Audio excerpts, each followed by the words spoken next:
Nagkaayos man ang Canadian Airline at ang mga empleyado nito, ramdam pa rin ng ilang pasahero ang epektong dulot ng strike. May mga pagkakataong kasing di na maibabalik pa. Ang report mula kay Rhea Santos. I couldn't care less. Parang sana it would have happened earlier. To be honest, I feel so disgusted kasi parang it didn't happen overnight eh. As I'm reading, parang 8 months in the making na yung negotiation and then they let this happen. Parang why?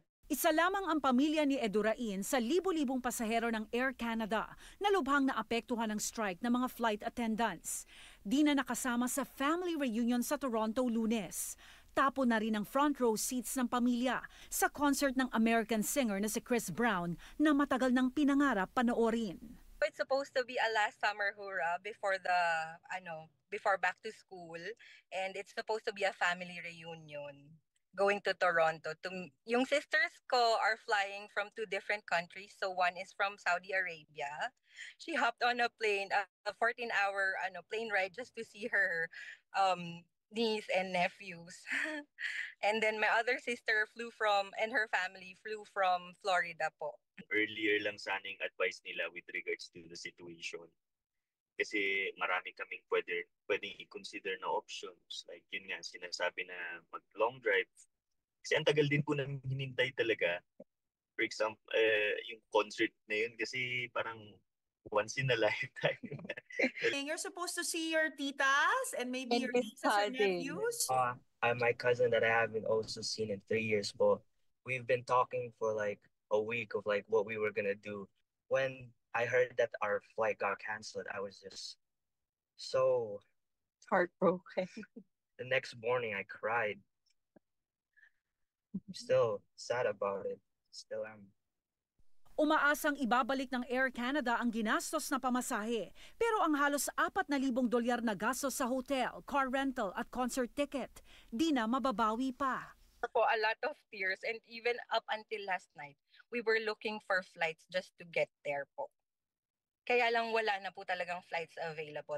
If I'm being honest, hindi ko po kailangan yung refund. I just want to spend time with my family there. And kung i-rebook naman din po, parang there's no sense to rebook kasi tapos na yung concert.